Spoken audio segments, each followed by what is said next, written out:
जय हिंद दोस्तों। 14 अप्रैल 1891 एक ऐसे महापुरुष का जन्म हुआ जिन्होंने भारत का भविष्य बदल दिया, जिन्होंने सारी दुनिया को बता दिया कि शिक्षा और ज्ञान किसी जात पात या वर्ग की जागीर नहीं है, जिन्होंने सारी दुनिया को बता दिया कि इंसाफ और हक जो हमें खुद की ज़रूरतों के लिए या ज़िंदगी जीने के लिए चाहिए, वो जन्म से नहीं संघर्ष से मिलते हैं।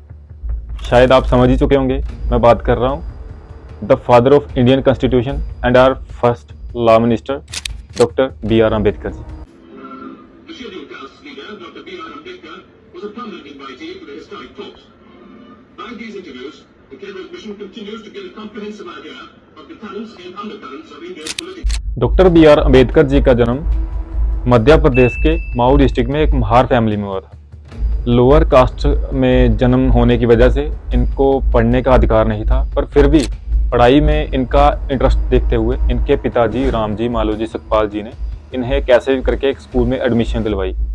स्कूल में इनको काफ़ी ज़्यादा डिस्क्रिमिनेशन का सामना करना पड़ा। इनको पढ़ते समय नीचे बैठना पड़ता था। कई बार तो ऐसा होता था कि ब्लैक बोर्ड के पास भी नहीं जाने दिया जाता था। और तो और इन्होंने एक किताब में जिक्र किया है कि नो पियन नो वाटर। होता ऐसा था कि एक घड़े में पानी भर दिया जाता था क्योंकि इनको नल में पानी पीने का अधिकार नहीं था। तो जब पियन नहीं आते थे उस दिन भीमराव अंबेडकर जी और इनके भाई दोनों प्यासे रहते थे। इनके टीचर ने इनकी प्रतिभा देखते हुए इनका नाम अंबेडकर रख दिया। टीचर का नाम कृष्णा जी केशव अंबेडकर था। अंबेडकर नाम एक नाम ही नहीं था, एक क्रांति बन के उभरा। You see, that we must be given equal opportunities, you see, so that we may rise to the level of the other classes. Mere washing off of untouchability is of no consequence. एक बार भीमराव जी अपने पिताजी के साथ गोरेगांव जा रहे थे। वहां पे एक घोड़ेगाड़ी वालों ने उनको बिठाने से मना कर दिया क्योंकि वो अछूत थे और नीची कास्ट से आते थे। ये सुनकर और देखकर भीमराव जी को बहुत ज्यादा दुख पहुंचा। उन्होंने पढ़ाई को ही अपना हथियार बना लिया कि ये जुल्म नहीं सहेंगे, इसका तो कोई ना कोई सोल्यूशन करके रहेंगे। उनकी पढ़ाई और प्रतिभा को देखते हुए वहां के बड़ौदा के महाराज सयाजी गायकवाड़ जी ने उनको स्कॉलरशिप दी। स्कॉलरशिप के बेस पे वो 1913 में कोलंबिया यूनिवर्सिटी गए जो यूएसए में है। वहां पे उन्होंने इकोनॉमिक्स और लॉ में मास्टर्स की और उसके बाद वो पीएचडी करने वाले पहले दलित बने।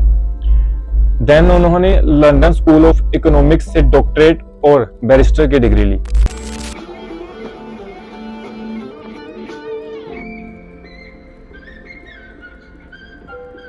जिस समाज में लोगों को पेन छूने तक का अधिकार नहीं था, डॉक्टर B.R. अम्बेडकर जी सबसे बड़े विश्वविद्यालय से पढ़ के आए थे। उन्होंने आते ही सयाजी गायकवाड़ जो बड़ौदा के महाराज थे उनसे मुलाकात की और एक बड़ा संघर्ष करने की सोची। उन्होंने 27 दिसंबर 1927 मनुस्मृति जो एक पुस्तक है जो हिंदू धर्म को 4 भागों में 4 जातियों में बांटती है और शूद्रों को सारे अधिकारों से वंचित करती है, उनका उन्होंने 27 दिसंबर 1927 को दहन किया। 1927 में B.R. अम्बेडकर जी ने महार सत्याग्रह शुरू किया। कुछ अनुयायियों के साथ जाके उन्होंने एक तालाब में पानी पिया जहां उनको पानी नहीं पीने दिया जाता था। अलग है कि बाद में इस बात पे काफ़ी विवाद और राजनीति हुई और ऐसा भी हुआ कि पुरोहितों ने आके उसमें गंगा जल वगैरह करके उसको फिर से शुद्ध किया। 1932 में पूना पैक्ट ने एक बड़ा बदलाव लाया। ये पैक्ट ऐसा था कि बाबा साहिब अम्बेडकर जी दलितों के लिए एक पॉलिटिकल रिप्रेजेंटेशन की मांग कर रहे थे, एक अलग पॉलिटिकल रिप्रेजेंटेशन, यानी कि इनके अलग इलेक्शन हो, एक डिफरेंट इलेक्टोरेट हो और अलग ही वोटिंग हो। बट महात्मा गांधी जी ने इनका पुरजोर विरोध किया। फाइनली सेपरेट इलेक्टोरेट तो नहीं मिला बट रिजर्वेशन की उस पैक्ट में बात हुई। ये एक जीत हुई थी और त्याग।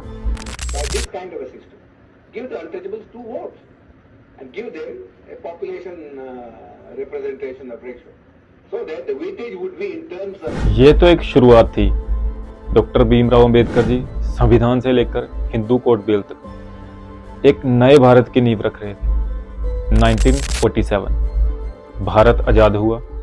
Doctor B.R. अम्बेडकर जी देश के फर्स्ट लॉ मिनिस्टर बने। उन्होंने पार्लियामेंट में हिंदू कोड बिल इंट्रोड्यूस किया जो महिलाओं को कुछ विशेष अधिकार देता था। क्योंकि उस समय महिलाओं की स्थिति भी बहुत गंभीर थी। बट अनफॉर्चुनेटली पार्लियामेंट में वो पास नहीं हो सका। भारत आज़ाद हुआ, देश को चलाने के लिए एक नए संविधान की ज़रूरत थी। Doctor B R Ambedkar ji drafting committee के चेयरमैन बने। So far as I am personally concerned, I do not like the idea of moving. I like a strong, united center. 2 साल 11 महीने 18 दिन 26 नवंबर 1949 को हमारा संविधान बन के तैयार हो गया, जो सभी नागरिकों को एक समान अधिकार, जो जाति, धर्म, नस्ल, वर्ण के भेदभाव को खत्म करता था। अपनी बिगड़ती सेहत के बावजूद महज 2 साल के अंदर देश को एक मजबूत संविधान दिया। डॉक्टर बी आर अम्बेडकर जी जहीं तक सीमित नहीं रहे, महिलाओं के अधिकार के लिए उन्होंने हिंदू कोड बिल पार्लियामेंट में इंट्रोड्यूस किया। अम्बेडकर ने 1951 में हिंदू कोड बिल तैयार कर संसद में पेश किया, जिसमें महिलाओं को समान अधिकार की बात कही गई। लेकिन रूढ़िवादी हिंदू ताकतों और सरकार के अंदर ही बिल का विरोध करने वालों के सामने हिंदू कोड बिल लागू नहीं हो सका। पर अफसोस, देश उस समय तैयार नहीं था, इसीलिए वो बिल पास नहीं हो पाया। फाइनली 26 जनवरी 1950 को हमारा कॉन्स्टिट्यूशन इन्फोर्स में आया, यानी लागू हो गया। सारा देश उस दिन को 26 जनवरी को रिपब्लिक डे के नाम पे मनाता है।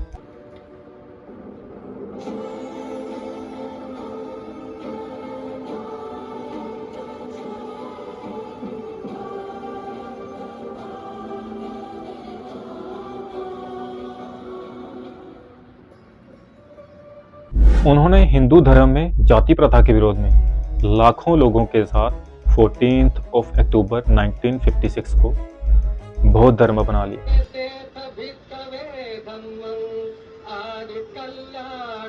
आखिरकार 6 दिसंबर 1956 को डॉक्टर बी आर अम्बेडकर जी इस दुनिया को अलविदा कह गए।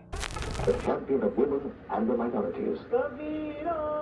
The last outstanding leader in the glorious chain of social reformers Maharashtra has produced. The great son of India who gave self-respect and political rights to the millions of untouchables of India. लेकिन उनकी सोच, उनका सपना, उनका संविधान आज भी हर एक भारतीय की रक्षा करता है और हर एक भारतीय के जीवन का आधार है। मरणोपरांत 1990 में उन्हें भारत रत्न से सम्मानित किया गया। बाबा साहिब एक व्यक्ति नहीं थे, वो एक विचारधारा थे जो हमेशा सभी के दिलों में जिंदा रहेंगे। जय भीम।